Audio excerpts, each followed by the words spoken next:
I was getting ready to turn the lights on, but the lights are already on, so shows you how much darkness I'm actually in this morning or afternoon. I'd like to welcome everyone to High Noon Club. Appreciate everyone being here. Today we've got kind of a very full type meeting, so we're going to have announcements. We're going to have, when we come to announcements, I'm going to ask people make an announcement, make it very, very brief. Today, we've got two people going to speak to us. Our primary speaker is going to be Rex Duncan.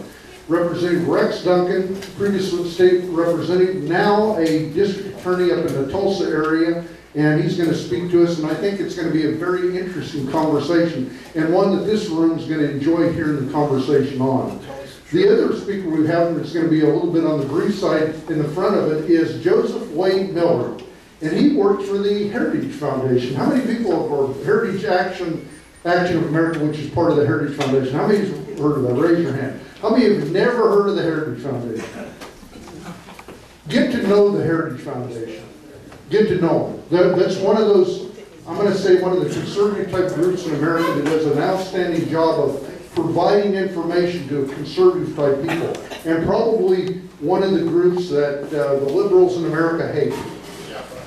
So if you're a liberal, you're going to hate the Heritage Foundation. If you're conservative, you're going to probably enjoy everything that they do and work hard for those values for us in America. Every High Noon Club meeting, we start with an opening prayer to pledge allegiance to the American flag. Do we have a pastor in the house? I'm licensed. Right here. Right here. Our pastor, right? Who's got a license? I do. You don't have to apologize for that. Yeah.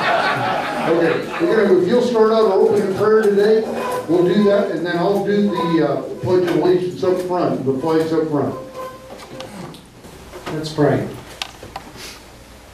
Father, sometimes we come before you just apologizing for what we've done wrong. And Father, thank you for your forgiveness, for your mercy, and for your grace. Father, we pray for our nation. Father, we pray for our individual needs, Father, that stirs us to do something that is right. Father, open our minds to you today. And Father, as we gather today, we ask for your blessings. We pray for our men and women who are serving country. We pray, Lord, even for the anxiousness right now of the people in Moore and those who have lost a lot in this past year. We pray that you will guide and direct and give them comfort and strength. Be with us. May we be mindful of who we are and whose we are. It is in your name that we pray. Amen. Amen. I pledge allegiance to the flag of the United States of America and to the republic for which it stands, one nation under God, indivisible, with liberty and justice for all. Let me apologize to John Paul Jordan. He's working his way. That was supposed to be a joke, a little bit of a joke. I appreciate you being a licensed minister. I didn't know that for you, the people that do not know him, he's running for political office, but he's also a local attorney in the Canadian area, or Canadian county area. I guess you also practice in the full state of Oklahoma, right? Yeah, I do. Are you licensed to do that? Yeah. Oh, yeah. That's another joke. Don't blame it on the joke. If you really want it, I can go through about the... If you really want to, I can go through about the 50 different licenses I have. But the two that are on my wall, I have my bar license and I have a minister's license from back when I was preaching and doing things like that. But I found that my ministry was actually representing people in court and being able to, no one goes into a law firm with a small problem. It's always a big problem to themselves. And so I'm able to sit down with them and visit with them on that. But I appreciate you guys. Well, I appreciate you letting me speak into the microphone. You got 30 seconds left. Okay. Well, really quickly, I'm running for State House. I'm running for District 43. It's a seat that Colby Schwartz just vacated. And so I appreciate some support. If anyone is willing to volunteer or to look into my race, come and visit with me. I'm willing to talk to, I'm willing to talk to anyone who's in this room. So thank you. Okay, thank you. Yes, sir. Carl Harrelson. I'm running for County Commissioner District 3 in Cleveland County. A lifelong Republican, actually Republican chair of Cleveland County right now in active status due to my run for the County Commissioner's office. A life member of the NRA and conservative. I appreciate anyone's support in the room that knows anybody in Cleveland County District 3. I've got cards, I've got a Facebook page, stop by and see me. Thank you. Thank you. Do what? The former mayor of what town? Norman, Oklahoma. Norman, Oklahoma. Anybody in here ever heard of Norman, Oklahoma? Okay, good. Okay, that's good. And, you know, since we're talking about the NRA, I'm going to make this really brief here about the NRA. Remember last week we were talking about a gun bill that got vetoed, and we in this room were asked to call 2 people. 3, actually, that's correct, 3 people, okay? One of them being the Speaker Pro Tem Bingman, and the other one the head of the committee, Swartz, and then the other one your individual senator. Now, is there anybody in the room that actually did that? Yes. Okay, here's what actually happened. We won. We won. Because what happened, there was a vote taken in the Senate yesterday. And here's what actually happened. The veto was overridden 39-0. That was a vote, 39-0. Now, I'm going to make another little statement here. Now, I can't verify this right now, but it comes from a very reliable source at the same time. The reason it passed 39-0, remember we've talked before about certain lobbying groups, the NRA, that they don't work on abortion issues, so don't get mad at them if they give Harry Reid on whatever, okay? It's only on Second Amendment things that they actually do. Here's what I was told by a pretty reliable resource. The NRA told the Senate that here's the way this is actually going to work. If you do not vote on this bill, this vetoed bill, we're going to give everyone an A that votes for the bill. Everyone will get an F if you do not vote for the bill.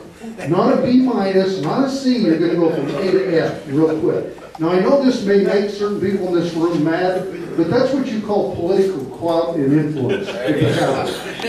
So again, this law will now take effect on November 1st because people like the NRA, people like us in the room getting engaged in the part of government that you want to participate in. So it actually works. So give yourself a big round of applause. And I really appreciate the 2 leadership from Representative Mike Turner and Senator Nathan Dahm from Tulsa. Both of them very young guys, very knowledgeable on the rule of law and how to actually make things happen. So they get a huge amount of credit for that too. But again, we've got to praise everybody that voted for us and what we believe in. So thank each one of them too. I'm trying to find out the vote count on that, who actually voted against the bill or say walked the vote, didn't want to vote on that bill. I'd like to know that and say that. Okay, good. Another announcement I forgot to make. Representative Mike Reynolds, who's a member of the High Noon Club, he is going to have in his committee that he chairs, I'm going to call it appropriation, it's Government Oversight Committee, in room 412C on Monday morning at the Capitol, 412C at 9 a.m. They're going to have the meeting and they're going to bring in the attorney and some other out-of-state, in fact, they're international type people regarding the paintings at OU. How many people have heard about the paintings at OU? You know what I'm talking about? Okay, let me kind of explain the paintings at OU. OU actually is on hold of having some paintings that are said to be taken, the Nazis took, that are owned by a lady, one of them in particular, a lady in France. This lady in France, from what I understand, is the 5th wealthiest woman in France. She was a survivor of the Holocaust. Her parents, this painting belonged to her parents. And anyway, her attorney and some of the family members are going to come in on Monday at 9 a.m. and testify before that committee regarding that painting. And what we've done, some of us have done, not all of us in this room are going to maybe agree with this or whatever, we have asked the University of Oklahoma and David Horn to please give back those stolen paintings that belong to those people. That is an immoral act. Something was stolen during the war, during the Holocaust, and give it back. But for some reason, they're not doing that. I've got a little idea, so if you want to know what it is later on, you can ask me or whatever. But anyway, 412C on Monday morning at 9 a.m. Okay, now, if Joseph Miller would please step to the front of the microphone and kind of give us your 10-minute presentation about what the Heritage is actually doing in Oklahoma and nationally, we'd really appreciate that. And hopefully we got a little Q&A at the very end. Yeah, thanks for having me. Again, my name is Wade Miller. I'm with Heritage Action, which is the political action arm of the Heritage Foundation. Technically, there are two separate organizations for tax purposes because we are political, whereas the Heritage Foundation is not. For those of you unfamiliar with the Heritage Foundation, they have been around for about almost 40 years now. I think it's 40 years, actually, on the dot. And their mission is to basically develop conservative policies. And for those of you who are unaware, when Reagan first got into office, his first cabinet meeting, he laid down the Mandate for Leadership, which was a Heritage Foundation document. And he said, this is our roadmap, this is what we're going to do, get it done. And after about the first 18 months, they got around 70% of those policies enacted, and I think in the long run we saw that it worked pretty good for them. The economy turned around, there was massive job growth, massive revenue increases, all these good things that rolled into a very successful 1990s as well. Anyways, that worked for quite a while, but in the age of new media, in the age of increased lobbying efforts, we started to realize that it wasn't enough, that we were getting beaten. And this was really apparent when Obamacare was passed, in that every single lobbyist, it seemed like in the universe, was on Capitol Hill, trying to get their hands into taxpayers' pockets, pledging support for Obamacare if they get this carve out or this special exemption or this favor. We just got beaten on this. We couldn't compete with that. So on the back end of losing the Obamacare debate, the Heritage Foundation decided it was time to kind of go off in a new direction and create Heritage Action. And what we focus on is accountability. And so earlier we were talking about how some lobbying groups focus on a single issue. We are technically lobbyists, but we focus on everything.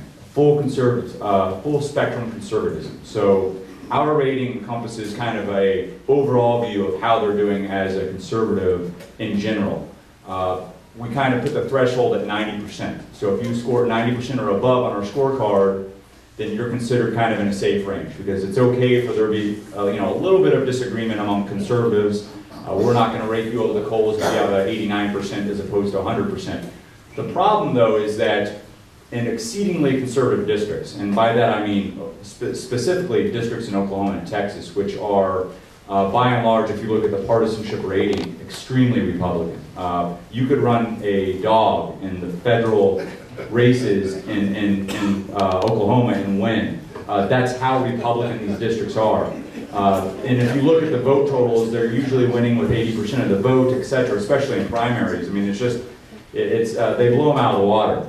So these are districts where we consider that you need to be voting extremely conservative in order to make up for people like Peter King, who's in like a D+4 district in New York. We don't expect Peter King to vote like Ted Cruz or Jim Bridenstine. But we do expect people like Frank Lucas and Tom Cole to be voting like that. The problem is that they're not. They're vastly underperforming, significantly underperforming. And in fact, I think that Tom Cole is just barely above 40% right now. If you compare that to Jim Bridenstine, who's at about a 96 or 97.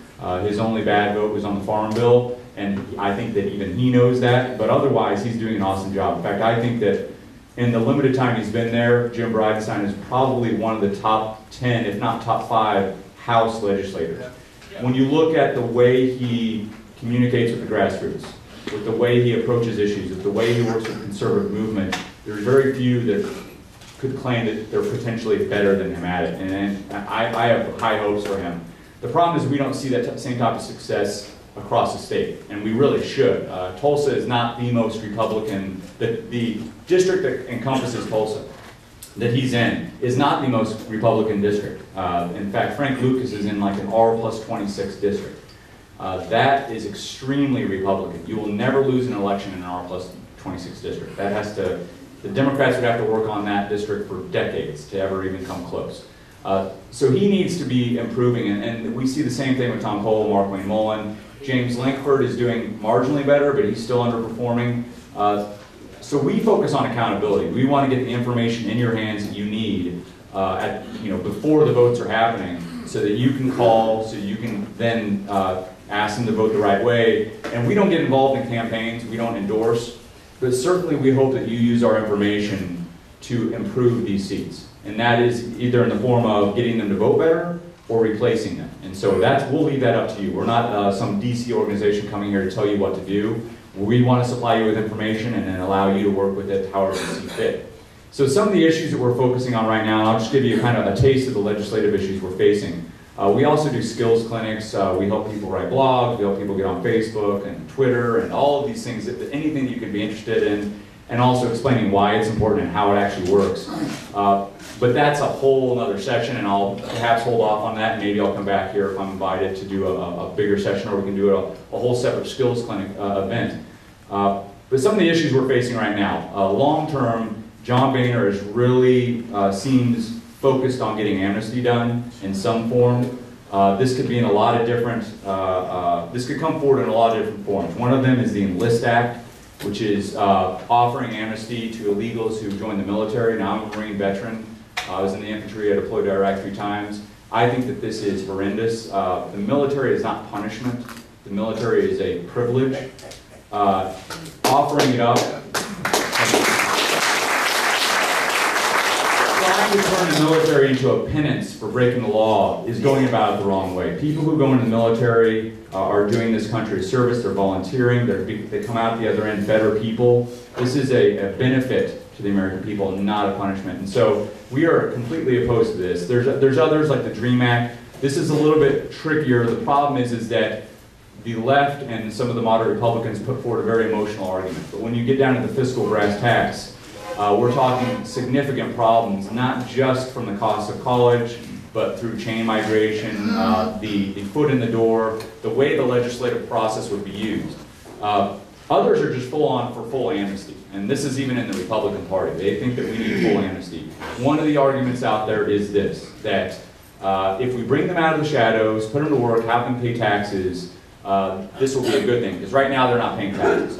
The problem with this is that illegal immigrants have a negative tax burden on average of about $14,300 a year.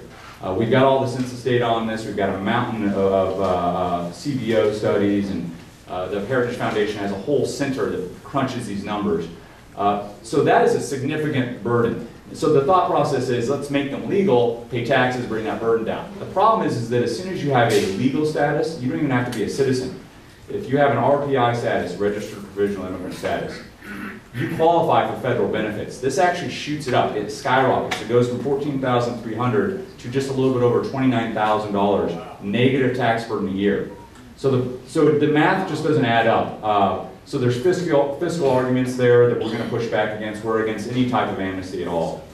No matter where your point of origin, whatever country you're from, it doesn't matter. This isn't an anti-Mexico thing. This is if you're from, I don't care if you're from Canada, if you're here illegally, you know, it's a rule of law argument, it's a fiscal argument, we're against it. There's also the rule of law argument that this is, we cannot set the precedent that it's okay to break our laws and we're going to reward you with it, and so on and so forth. So we're going to be pushing back against this pretty hardcore. The other argument is, well, let's get a border security bill. If I could write my own border security bill, my ideal version, I would vote against it in the House, if I were in the House. And the reason I would do that is because if that bill passed and it goes to the Senate, it's going to get marked up, they're going to add in a whole bunch of stuff. They're going to throw it back at the House. It'll have amnesty in it at that point. Now, John Boehner could pretend he doesn't want this bill to go forward.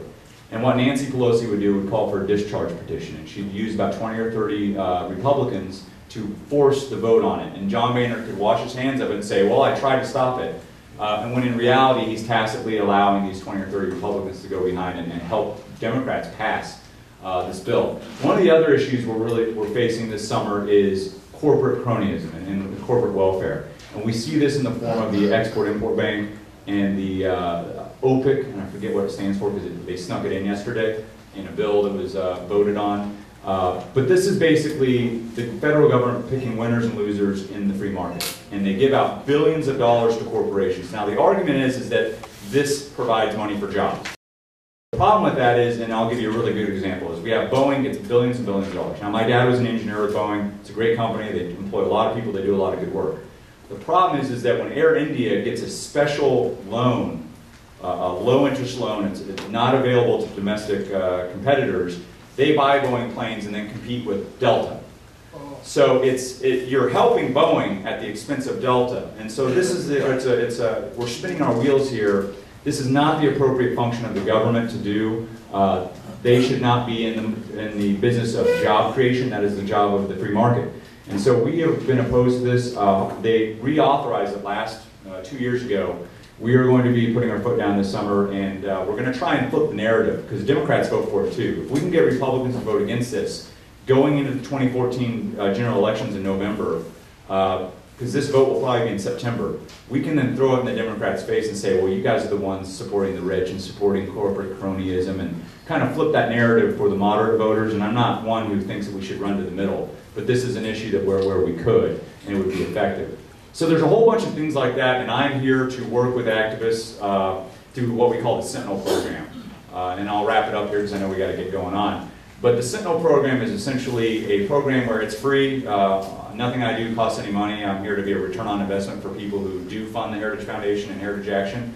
But the Sentinel program is where you work with me, preferably through your local groups like this. I'm not here to co-opt anything. This is awesome, and this is the most effective way to tackle local challenges.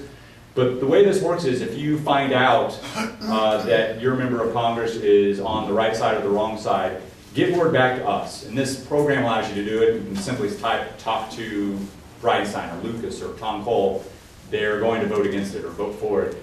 This gives the conservative movement a whip list, because our organization can then really quickly figure out who needs it to be given attention.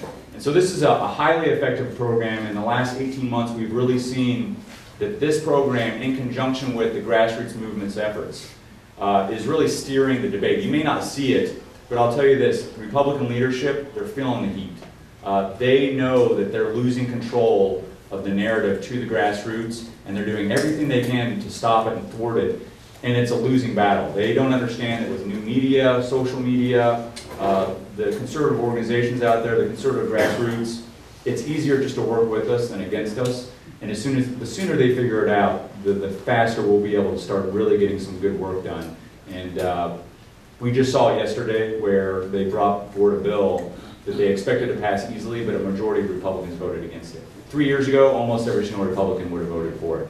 And we see this on bill after bill after bill. We're winning, it's just slow. It's slow progress. But anyways, that's it for now. I'm going to get on, I'll get off stage. Is there any questions? Or no, let's kind of end that. Wade, I really appreciate all your comments and your commentary that you've made in that. And this is why a group like this is very effective, because it teaches us, the grassroots or us individual people, what's going on in Washington, D.C., and how votes are taken or whatever. And you're certainly welcome to come back, and I want you to come back. We're going to set up a meeting where he'll come back and talk about that, and maybe even do one of these workshops or two with us and that kind of thing, because, and I really appreciate your service to your, thank you. your Marine Corps service. Can I add just 10 seconds that a lot of what you hear from your members of Congress is whitewashed. And so we have teams in D.C.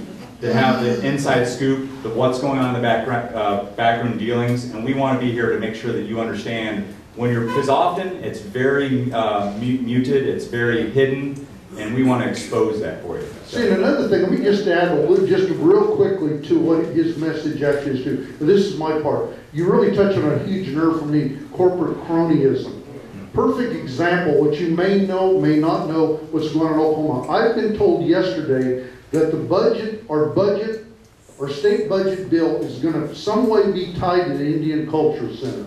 They're putting the heat on that, okay? That's how much certain parties want. Do you know about our Indian Culture Center? Okay, perfect. Now think about that. This room here is going to get really engaged with that Indian Culture Center, because I don't agree with corporate cronyism. You get your own money, you do your own thing, and let your capitalist way grow your business or whatever. But don't use our taxpayer money for your little ideas that you think. It never works. It will not work. There's no way to actually audit a private corporation with their corporate cronyism. Impossible. We even have a hard time auditing our own government when they're involved, but once it goes to the corporate level, well, you can forget about that deal. Again, thanks, Wade, for coming very, very much. Appreciate it. Okay, the next speaker, a longtime friend. Great. What I'm going to say is epitomizes a legislator what a legislator ought to be.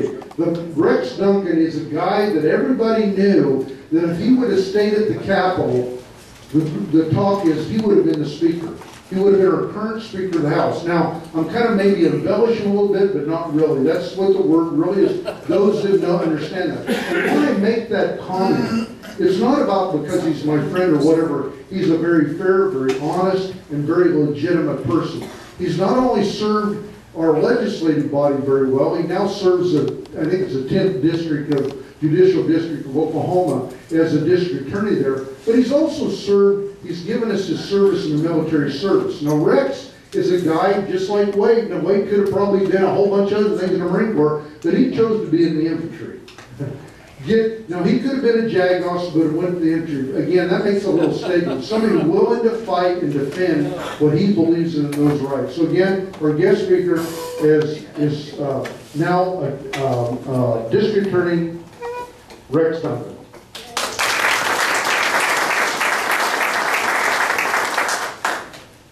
Thank you for the kind introduction, and if you'll give me some idea how much time can you hear me? You've got till 1:30, and you do owe me lunch after the deal. Is that 1:30 tomorrow afternoon if I'm still talking that long? Right. If you can't hear me, somebody in the back just raise your hand. I usually am not told that that's a problem, but if I have difficulty reaching you, just raise your hand and say so. Appreciate the invitation. This isn't my first time to attend one of the meetings. I've been asked that, and I don't know if I've been here 5 or 6 times, but several times. I met Bob, I think, during my last session. I want to say it was the last session of my 3rd term in the state house. I represented House District 35, which was part of Noble County, all of Pawnee, southern Osage County, and part of Payne County, the Perry to Sperry area. And in 2010, there was a bill out there that one of my colleagues had that was the first swing at the open carry legislation. And at that time, I was the chairman of the House Judiciary Committee, and one of my more junior colleagues was having some difficulty getting the open carry bill onto the House floor for a vote. And we had one bill left that was a vehicle onto which gun language could be grafted, if you will. And so, being a strong supporter, lifetime member of the NRA, I used that bill in my assignment as the Judiciary Chairman to try to force a vote onto the House floor on the open carry. And Representative David Derby was a guy who had the language that we borrowed, so I give credit where credit's due. And so we drafted Representative Derby's language onto a bill that I had, and then tried to force Speaker Benj, Chris Benj, one of my friends, but wasn't real interested in hearing the bill. So by some leverage, we got the bill out there on the floor and caused a vote. The vote passed, and in fact, I think that's where I met Bob and maybe some others of you who, as he's talking about grassroots efforts, don't let anybody ever tell you that the grassroots don't work. They work very effectively. So Bob and some of your fellow colleagues came to the Capitol, sat up in the gallery. Still remember, on the South Gallery in the House chamber on the day that we were voting on the House floor on open carry.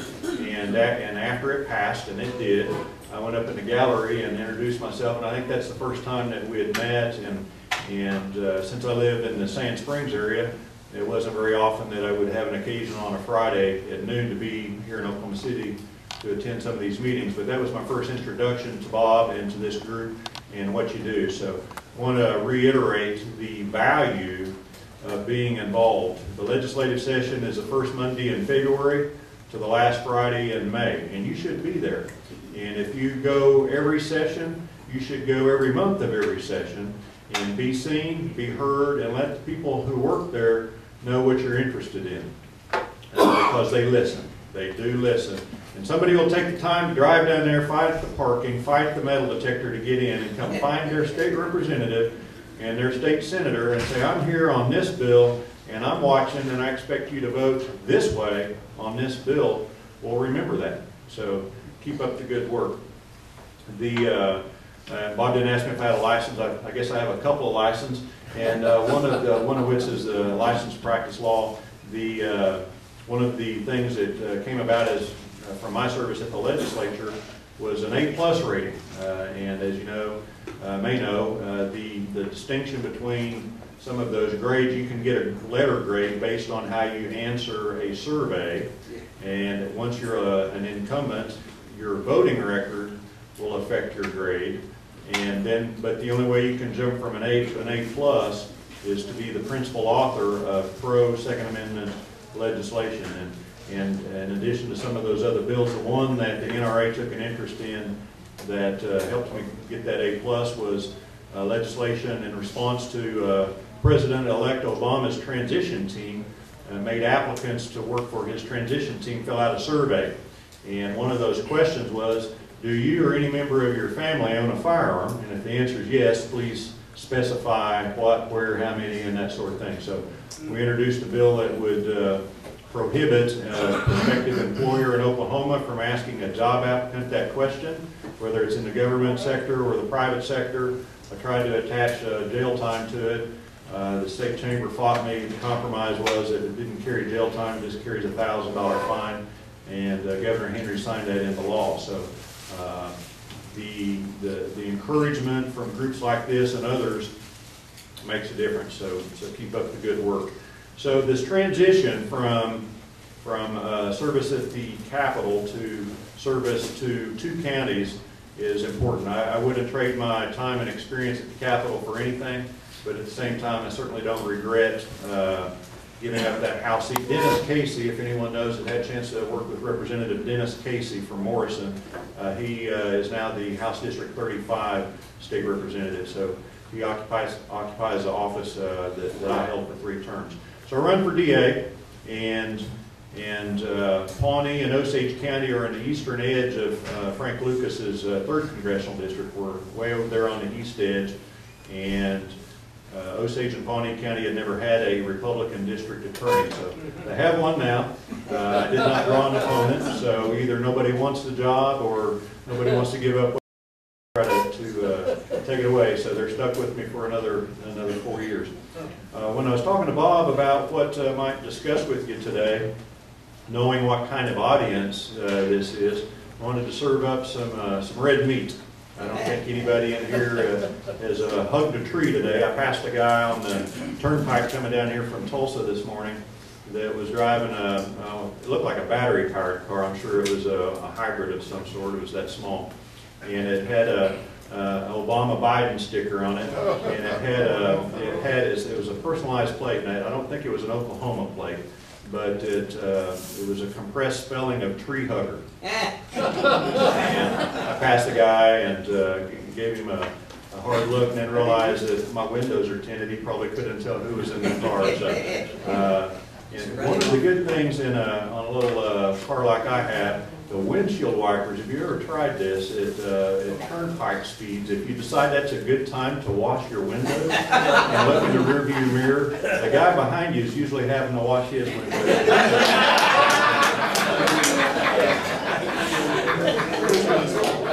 Anyway, sorry I don't have any tree hugger messages for you today. So what I am going to talk about is the death penalty. And that is, I think, a timely subject. It's been in the media quite a bit. And I brought 2 copies of the Tulsa World.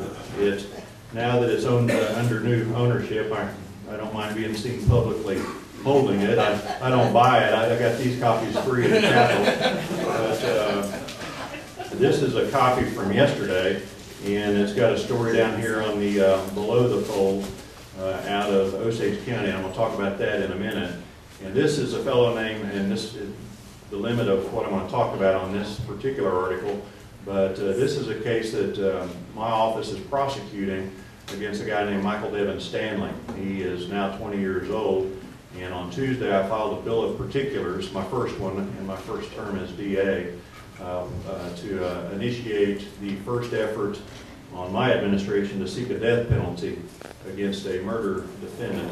This individual stabbed his 74-year-old grandmother in Tulsa County at home because, and I'm only going to talk about what's in the public domain, what's a public document that the media is already reporting, but she was on him, and she was after him to do things like pick up your room and do the dishes.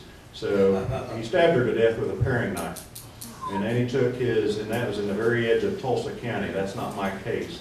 So then he took his 15-year-old half-sister, and they left in Grandma's minivan, and he drove her into Osage County, drove around a while.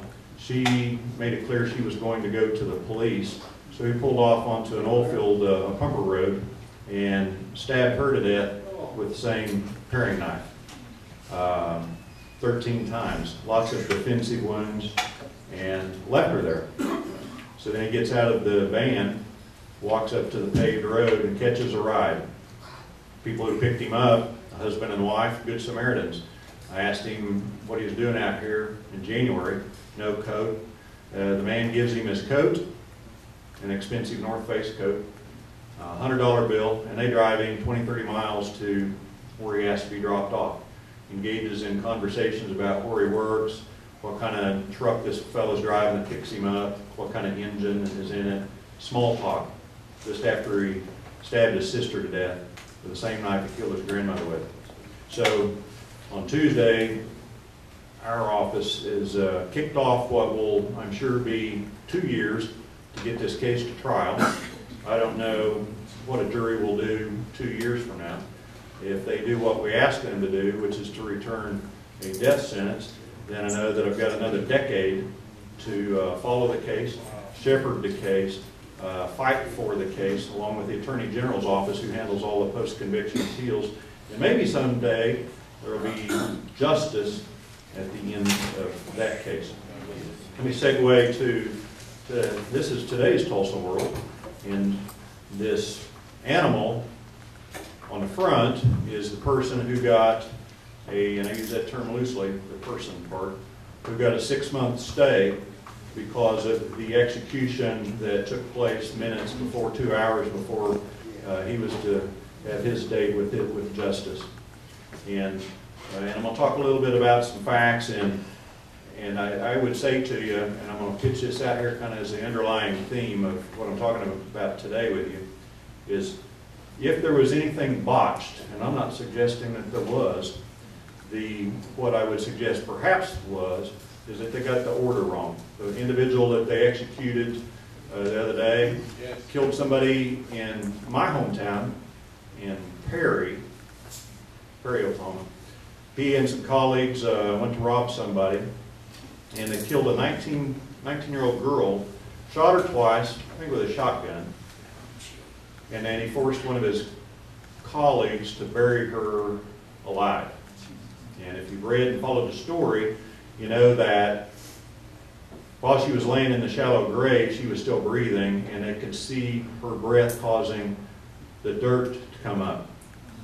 So they just packed more dirt. That's where they left her.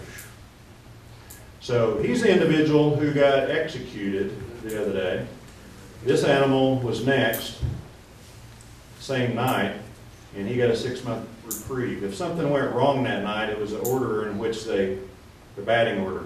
This animal raped and murdered an 11-month-old, not 11-year-old, 11-month-old, the daughter of his roommate.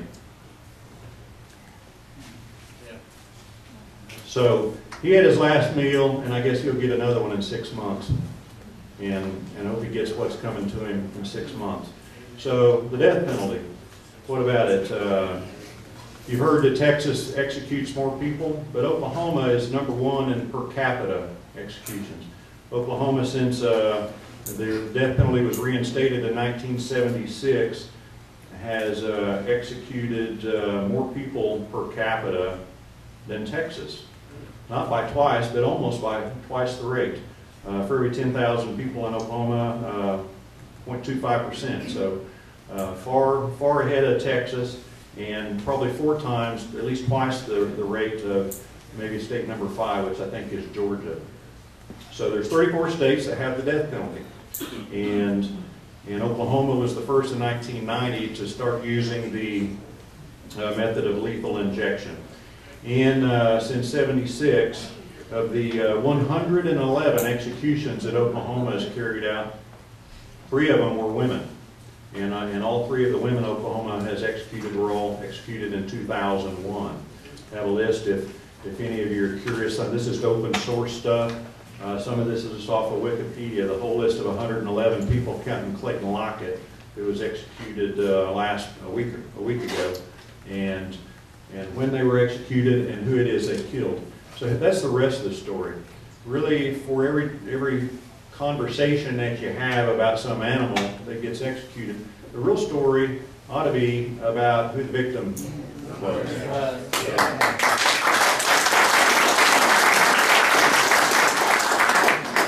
Each legislative session at the Capitol, there is a victim of crime week.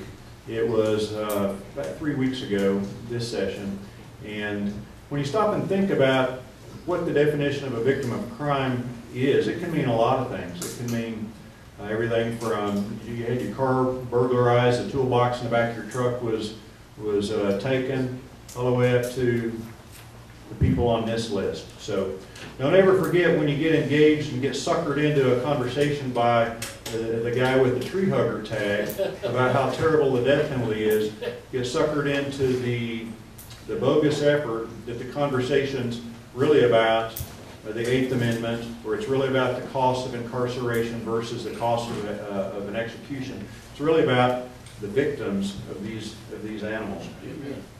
I wanted to, and I don't really want, because I think I know my audience, I'm not up here going to try to present my case to you and ask you to deliberate and convince you that to vote a verdict that the death penalty is a good thing, it ought to be carried out more frequently, and we shouldn't care too much about whether it is painful or not,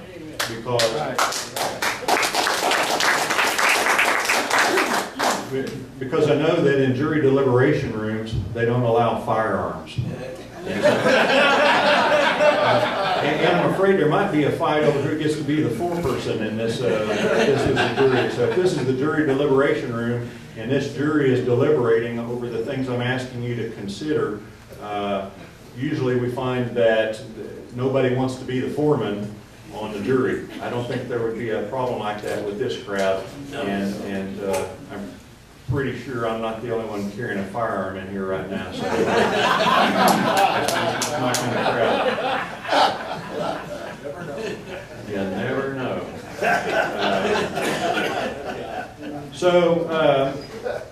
And I don't know if Bob's got the other microphone. I'm going to run through a few pages here of just some thoughts, and I want to try to initiate a conversation. You know, if this was an actual jury deliberation about whether this animal or some other animal deserves to be put down or not, that's what jury deliberation is about. It's supposed to be a spirited conversation based on the facts that the two sides of the lawsuit that the judge allows to get in front of a jury discuss. But Oklahoma now, we used Clayton Lockett, the one that buried the girl alive, as a guinea pig.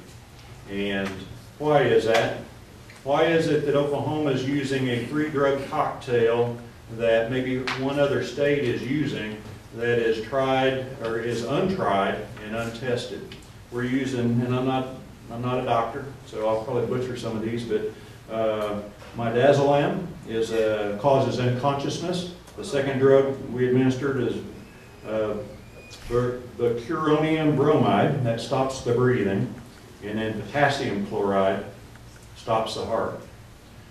That's a new combination that has not been used in Oklahoma before. Begs the question, why? Why was Clayton Lockett a guinea pig? Because of the tree hugger dudes, like the one I pass on the road down here. That's why. The liberals who hate the death penalty for whatever reason, under no circumstances would they support it, sue, they threaten, they intimidate, they do whatever they can get away with to scare the providers, the sources for the pharmaceuticals, to prevent them from providing them. A lot of the sources for some of these drugs has been Europe. And when countries, the manufacturers in Europe, have figured out that those infidels, I mean those Americans over there are using these drugs to kill people, bad people, but still kill them, we're not going to provide them. So then what did that leave us doing? Running short. Supply and demand, you free market supporters, and I'm one of them.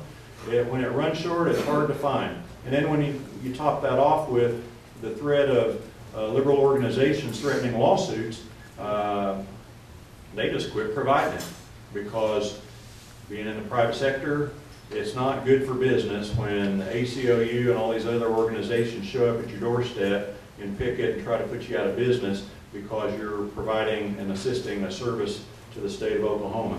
So now we're looking at compounding pharmacies.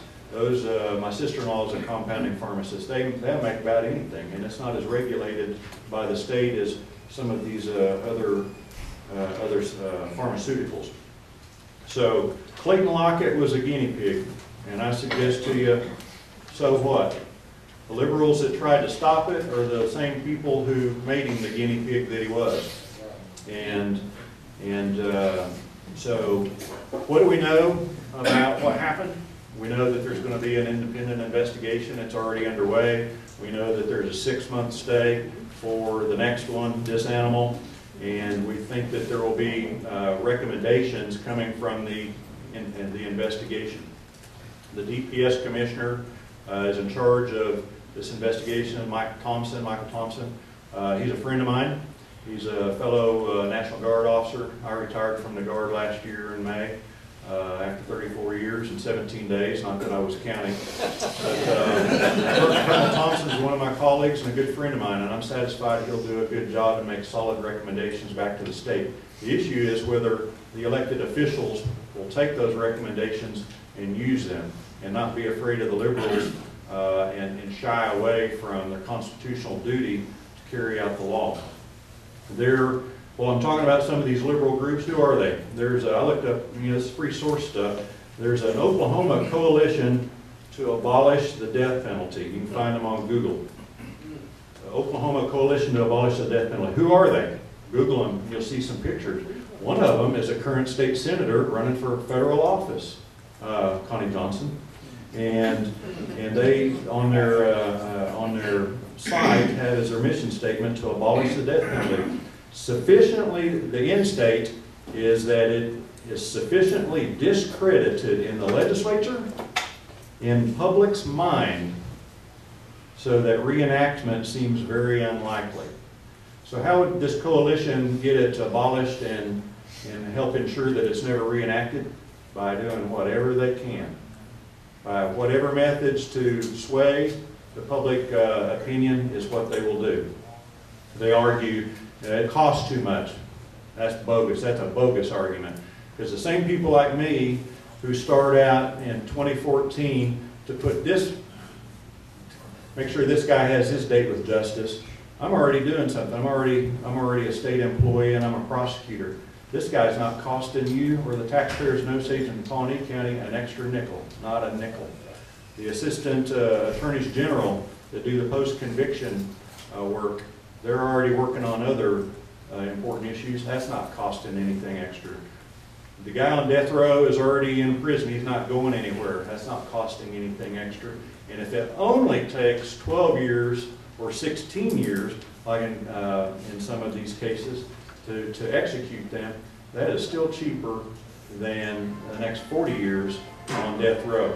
So the cost argument's bogus. They argue on their website that it's racially biased. Nope, there's no evidence of that. They argue that it's not a deterrent, but they support no facts for it other than liberal surveys. And they say that it's cruel and unusual.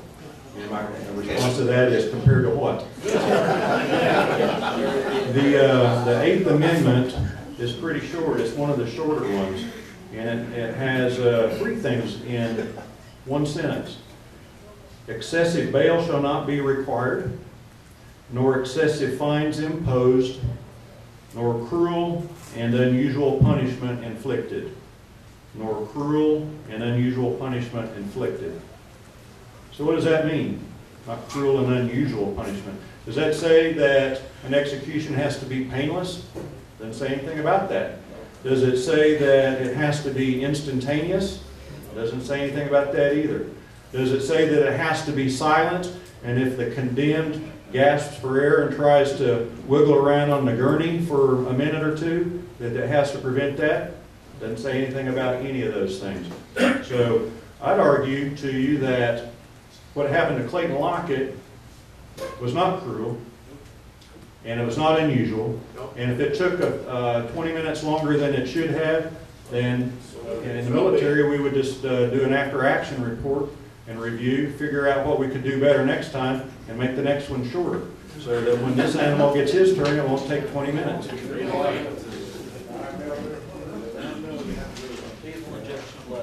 Political correctness in its many forms is destroying this country, and I'm going to limit my application of that disease to this topic I'm talking about. But these same people who are trying to abolish it, or change our free market economy, or change our, you'll know who I'm talking about, one of my favorites, Borders, Language, and Culture. You have to stand up against it, and you have to fight it at every opportunity.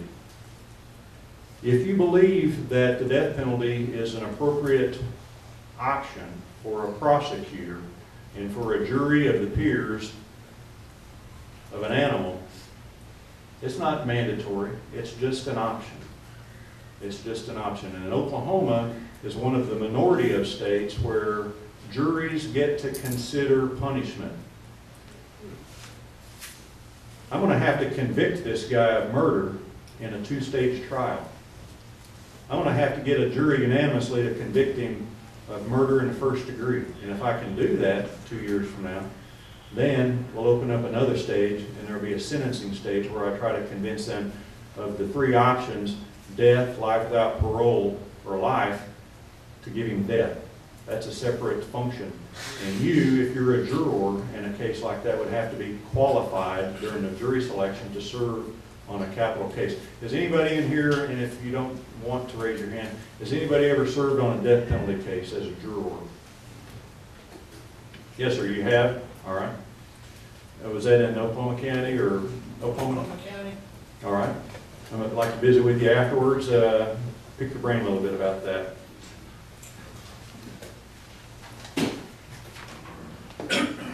So Clayton Lockett got executed. Was it botched? I don't think it was.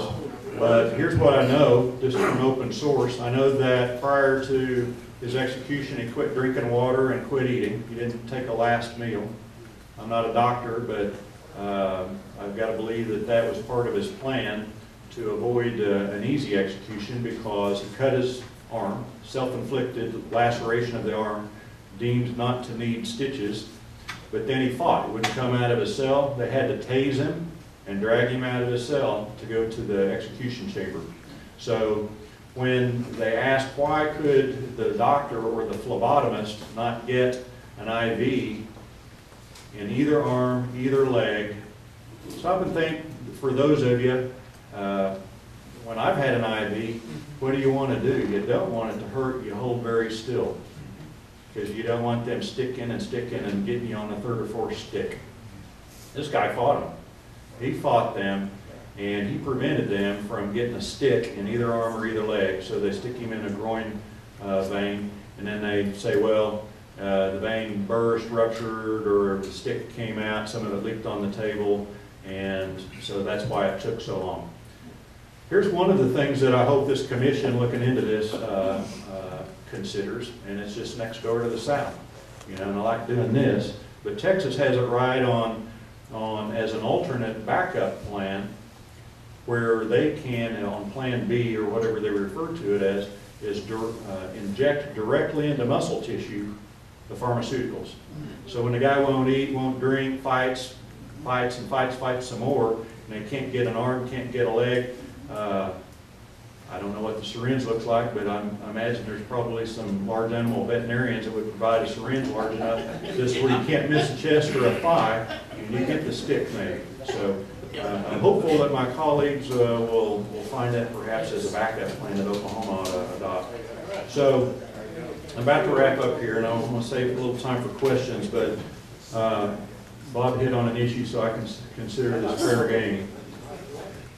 All of the liberals who say the death penalty is bad, it's immoral, and it's not reflective of a free society, I would ask them then maybe to nominate a state-certified abortion doctor to be on hand, who, if when the condemned won't hold still and they can't find muscle tissue, maybe the abortion doctor that they so love would be available to administer the pharmaceuticals. So that's just my idea. I don't know if they'll adopt that. And then finally, I want to tell you one last thing. This list that I have here on the 92nd person Oklahoma has executed since 1976, when the U.S. Supreme Court said that states could start executing again. Was executed on January 14th, 2010. His name was Julius Ricardo Young. That was a Tulsa County case from 1993.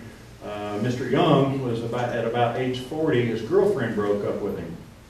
So what did he do? He went to her apartment, he kicked in the door, and he killed her daughter and her 6-year-old grandson. He beat them to death with a baseball bat. When they caught him, the little security chain holds the door, the bloody chain was still in his pocket when they caught him. And he was executed in January of 2010. At that point, and I was the author, as the House author, of the legislation at the request of the Department of Corrections to go to a new drug protocol in response to the growing shortage of the pharmaceuticals. And I was asked as a Judiciary Chairman to carry that bill. I did, and it passed. As part of that effort, and at that point I knew I was an announced candidate for District Attorney who openly supports the death penalty, I asked at the time Justin Jones, the Director of the Department of Corrections, if on the next execution, if I could be his guest to go watch it. Based on when it was, that it was a Tulsa County case, my area where I'm from, and because I was the legislator who authored the new protocol. And he said, sure. My wife thought that was pretty bizarre, but I thought if I'm going to ask for a job that maybe someday might put me in a position to have to make a decision like the one I made on Tuesday on this animal, then I need to know. I can't be afraid of watching what it is that I say I'm a supporter. Julius Young didn't fight to avoid the sticks, and when they opened the curtain as the guest of the director and the Tulsa County Sheriff Stanley Glanz, in whose jurisdiction the murder took place, what I saw was an anticlimactic event. Not so for Mr. Young, but he took 2 breaths. When they told him he'd finally stop talking and get on with it, he took maybe 1.5, 2 breaths, exhaled, and not even like, not that much noise, clearing his breath, and he was dead. So it can be quick, and whether it's quick like that or took 20 minutes because the guy fought them, the end result is justice for the system. And I'm suggesting to you that whatever your religious or moral take on the application of the death penalty is, it is just one of 3 options for a prosecutor. And if 1 out of 12 jurors doesn't want to impose a death penalty, he doesn't get it. So if all 12 convict this guy, 11 want death, and 1 holds out and says, no, I can't do it, even though I declared myself to be open-minded to it, and it doesn't get the death penalty. It's pretty rare. The trend in America is that the numbers are dropping off on the number of executions. There have been, I think, 29 or 30 so far this year. The numbers are dropping off. But it ought to be available to juries in a state like Oklahoma, where juries are authorized and tasked with the responsibility of recommending punishment in a case where they've already found a defendant guilty. So that would be my closing statement. I'll rest at this point, and if you're going to deliberate, I'm going to let, I think the 4th person standing up here already beat you to the microphone. So Phil Donahue. He's called Phil Donahue. Conservative Phil Donahue. Just say. One thing I would like for high nooners to consider, because I've been asked certain questions about this death penalty too, and I'm sure some of you, we've had these little private type discussions, but how many in here have ever had any kind of major surgery? Could you raise your hand? any of us that have had any kind of a surgical procedure where they put you under, they use an anesthesiologist to put you under. Do you remember that incident, what actually happened, where the doctor did a lobotomy on you or whatever they possibly did? I mean, and the answer, of course, You weren't supposed to tell them about that. of course not. But I went ahead and leaked it. Or these major hip replacements or arm replacements, shoulder replacements, all these other kind of instances, a surgeon will just beat your body and rip it apart and put it all back together. Do you remember any of that? And the answer is no, we don't remember any of that.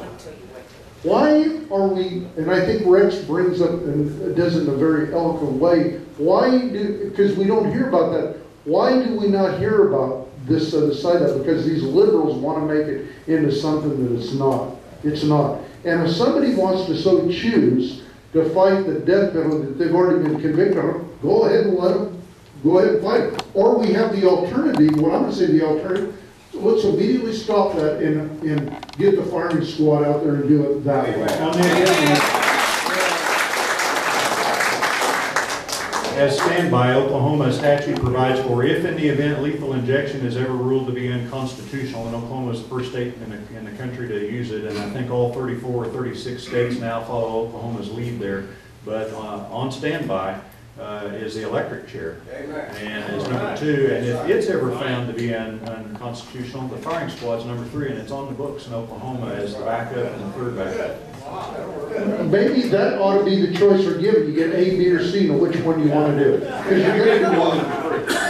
On that day, that's rather than give them a choice of meal, which they should be given, let's give them their choice of A, B, or C. You can have either one. And there's plenty of, what I'm going to say, there's going to be plenty of open carry, concealed carry type people in this audience or whatever that will probably volunteer to be one of the people doing the firing squad. Okay, I'll stop that question. Here we go, first question.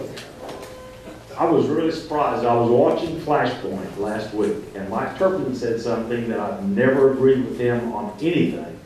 But he said the death penalty is society's right to self-defense. And I thought, man, that pretty well sums it up. Well, and I'm not a political fan of his, but you know, he was an elected district attorney before he was the attorney general. So that may be a little bit of his old DA days slipping out. So I agree with that. It is. Well, it's hard to agree with a liberal. I know. My name's Mike. Rex, thank you for coming. One thing that they could add as a fourth item would be to use some chloroform on them, and that would keep them from fighting around and if it's administered correctly. The execution I witnessed happened so quickly. And most of you raise your hand if you've ever had a major medical procedure and the anesthesiologist is messing with you. My brother-in-law is an anesthesiologist, and my recollection is you count backwards from 10, and I don't even remember getting to 8. All right, 10, 9, next thing I know, I'm cold somewhere in a recovery room, and it's just that quick. And the one I witnessed was that quick. This animal brought it upon himself, in my opinion. That's just my assumption based on what I've seen and what I've read happen to this individual. Well, another thing we need to consider too, and I'm going to kind of diss a little bit of a joke in here, so there's a little humor. So let's think about that. When you've been under anesthesiologist and you're trying to bring back, how many people actually want to come back? It's like, well, we kind of fight that at the same time. So actually we're harming that person's been charged criminally by trying to bring them back because we really know they don't want to come back. All right, somebody. What was the third drug that you mentioned? The one that stops the heart? This one we're using right now is potassium chloride. Now, why don't they use just that one? Because that will stop your lungs, stop your heart, and you'll become unconscious really quick. Back to, at one point in my notes, we had a one-drug protocol and then there was a free-drug, and that's been driven by the liberals fighting the sources. Texas has a one-drug protocol, one drug, and one drug works. The can't remember the name of the. Okay, we're the first state to use pentobarbital, and started that in December of 2010, and it was working okay until the tree huggers scared the decision makers into making cowardly decisions. That's just my. I think that 357 mag ejected properly will probably do the same kind of thing as a third drug. Next question. Next question. Next question, the two juries you talk about, are they the same jury or do you have to pull them? It's the same jury, and I'll be the first to admit, I'm in my first term as a district attorney. I've been a lawyer 26 years now, but this is my first term as a DA. So I'm 3.5 years into that term, and 12 months of that time was spent in Afghanistan.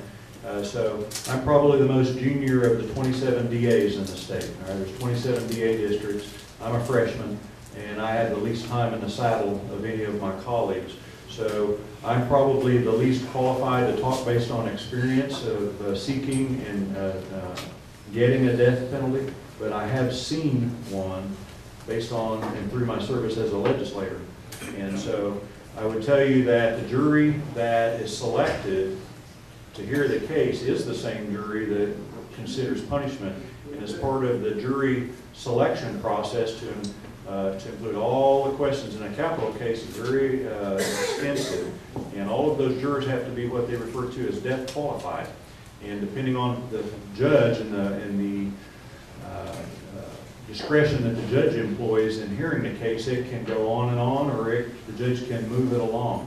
But all of the jurors are going to hear that death case where they're going to be asked to pick the top menu item of the 3 items on the menu, have to be qualified or certified as death eligible. And they have to say whether I like it, don't like it, that I will listen, and that if the evidence supports it, I can consider it. And under my oath as a juror, I will consider it. And so, at the risk of oversimplifying it, they have to be 12 people, the jury has to be 12 people who have said yes to all of those kinds of questions. And both sides are going to get to kick, at least, well, for cause. If they say no, under no circumstances can I consider it, gone for cause. Unlimited number of peremptory challenges each side can boot. And if somebody says, by God, anybody who kills somebody deserves the death penalty, and I won't consider anything less than the death penalty, then they're saying, in effect, they can't consider the other options. They're going to get kicked for cause. And then both sides get to boot 9 people just because they don't like the answer. They have to kick somebody. So yes, they will have already heard the facts. And I heard Bob Macy talk to my trial practice class when I was in law school a long time ago in the 80s. He spoke to our class and said, juries convict on the facts. Juries punish based on emotion. And that's true, and I remember that from 30 years ago. That's true. This animal got convicted on the facts, and he got punished, got his death sentence based on emotion. And if raping and murdering an 11-month-old girl isn't an emotional issue, then those people don't belong on the jury. Yes, Bob. Okay, question. David, do you have an opinion or know why there's such a disparagement in sentencing? For example, when that girl was selling, I think, some marijuana or maybe meth, and her kid was in another room, and she got such a long term, like 15 to 30 years, versus the police officer that shot the kid just recently in Midwest City and killed him. He's only getting, I think, 4 years. And, we think life is probably the worst crime. And so I don't see this. I'm going to stick around. I'm going to stick around and answer that question until you don't want to hear me talk anymore, but I'm going to do it after the meeting because I'm going to limit my comments on the death penalty. And meth is not one of those things that you can get a death penalty for. There was a U.S. Supreme Court case that came down, Louisiana, Kennedy versus Louisiana, that reversed a Louisiana law that was almost identical to Oklahoma's a few years ago, while I was still at the legislature. Louisiana had a statute that said you could get the death penalty for repeat child rape. And in a 5-4 decision, and they were getting ready to execute a guy who was convicted and sentenced to death for his second conviction of being a child molester. And in a 5-4 decision, the U.S. Supreme Court said, we think it's unconstitutional to execute somebody in a non-homicide case. But then they left open the caveat of, well, and then there's treason that doesn't have to involve a homicide. In response to that, the effect was it rendered unconstitutional Oklahoma's death penalty as it applied at the time to child molesters. I introduced a bill to try to start a fight to ever so slightly tweak the language and say, well, to get it back in front of to start a new appellate process, Justice David Souter had retired after that. He was part of the majority. And so then it was, he got replaced with Sonia Sotomayor, which was probably a wash in terms of how that would come out. But I wanted to start another argument, another conversation, another appellate process by changing Oklahoma statute to say, well, we're going to put that right back on the books, but we're going to narrow it and say it has to be a second offense where the victim was 6 years of age or younger, kind of like the people this animal went after. And I couldn't get that on the floor for a House vote, so it stalled out, and then I left the legislature. But to bring all that up as an example of where we're just talking about now, we're just left with homicide cases or maybe a treason case. So whether it's meth or it's this or that or the other that's not a capital case, those options aren't on the table. And I'll stick around and tell you why I'm harsh on meth cooks, but we'll do that after the meeting. Okay, good. Any other questions regarding this death penalty? You know, I think the way to stop this discussion is if everybody that you know is a heinous type criminal, instruct them not to be doing those kind of crimes. Then we can stop all that. That's how much sense this whole little discussion actually makes. I mean, these people are violent killers, what they've done, and they're getting their just due, and that's why they're put to death, not because they're good citizens. Let me finish on one thing, if I may, Bob. Just like we started off my comments and Bob had mentioned earlier, the effect, the grassroots effect, the impact you have, groups like this have on the legislature, they have 2 weeks of work left. And I spent 6 years there, and I know darn well that it's not all 90 miles an hour all the time, but in the last 2 weeks it is. There's a lot going on, and we don't have a budget yet. And so I'd ask every one of you to call your state senator and your state representative and say, don't cut the DA council. All the state agencies are looking at a 5% budget cut.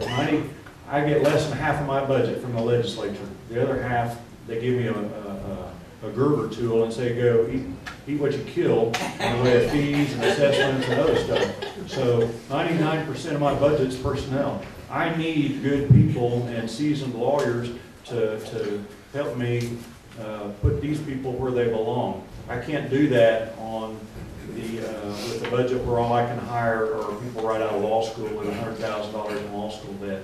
So if you have practice at calling your legislators on gun issues, law and order goes hand in hand. And call those same people and tell them don't cut the DA council. Because in the next 2 weeks there's going to be a budget in front of Governor Fallon. And we're hoping and working hard to be left alone. We know we're not getting more money. We're not asking for more money. We're just asking not to get cut. So if you support what DAs out there are doing, all 27 of us, help us make that call. Thank you. You know, core function of government, we talk about that in this room a bunch. What is a core function of government? Bob Daney says Indian Culture Center is not a core function of government. Prosecuting criminals is a core function of government. There's a reason we've got 27 judicial districts in Oklahoma with 77 counties. Would you explain why that is, Rex? Well, and it's odd if you look at the map, the judicial districts don't match the DA districts. In 1966 or 67, up from statehood to the mid-60s, every county had what was called a county attorney. And that county attorney was in effect the prosecutor, but he was a county employee and his jurisdiction was just one county. So there were 77 county attorneys. In 67, as an effort, I'm told it was a political bloodbath, but in order for the counties to get the budget impact of the DA and all the assistant DAs off the county taxpayer, they made them state employees. And so there was this wrangling that basically took 77 county attorneys and reduced them to 27 district attorneys. There are 3 or 4 counties that, Oklahoma County, Tulsa County, and Muskogee County are one county DA districts. All the rest of us have 2 or more counties. I'm the smallest of 27. I have Osage and Pawnee County, 70-something 70,000 people in those two counties. Some DAs have 5 counties west of I-35 in the rural areas. It was a bloodbath in the 60s, and the end result was to make all of the DAs state employees, and so our retirement and our salaries and those of our staff and prosecutors were all state employees now. So it got us off the back of the county, made us state employees, made us state office holders, and I wasn't there for that fight in 66 or 7, but I know there were 27 DAs. My district covers 2 different judicial districts. Osage County is its own small little judicial district of 1 county. Pawnee County is tied in with Tulsa County in the 14th judicial district, which Tulsa County dwarfs Pawnee County, but whenever they vote on judges, with the exception of 1 gerrymandered seat, it's at large. So Tulsa and Pawnee County vote for my Pawnee judges, and Osage County, with its whopping population of 47,000 people, picked the 2 judges in Osage County. So I don't know the rest of the rhyme or reason, but that's why there's 27 of us, and most of us have 2 or more counties. One more time, tell the room who we need to call this week, legislative body and governor's office or whatever, regarding that which you talked about, the reduction in. You already know that Brian Bingman is the Senate Pro Tem, and Brian Bingman was a House member. He got elected when I did, and was one of my classmates in the State House for 2 years. And after 1 term in the State House, gave up his House seat and ran for the State Senate. Got elected now. He is the Senate Pro Tem. You got to call Senator Bingman. You got to call House Speaker Jeff Hickman, who was also one of my classmates. Bingman and I all got elected together in 2004. You have to call those people. Then you have to call the Appropriations Chair. Call Earl, Mike knows the number. Call Earl Sears, Scott Martin. Scott's the chairman. Earl carries sway with Speaker Hickman. Call Brian Bingman, but call your rank and file state senator and state representative and say, don't cut my DA. It said it doesn't have to be more than that. Do not cut funding for my district attorney. You don't have to ask for more. Save that for next year or the year after. Don't cut it. Remember, core function of government. What he does, core function of government. Indian Cultural Center is not core function of government. Mike and I tried to get rid of Big Bird. We joked about that. You know, if we're going to fund OETA, but cut the DAs, what's wrong with that picture? Yeah. Think about it. Try to stay on my soapbox. Rex, really appreciate you coming. I mean, just give him a big round of applause.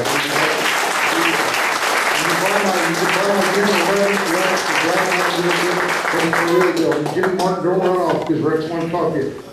Okay, on Monday, remember this. Call Senator Tree. Tell him to have some courage, run the bill the way it is.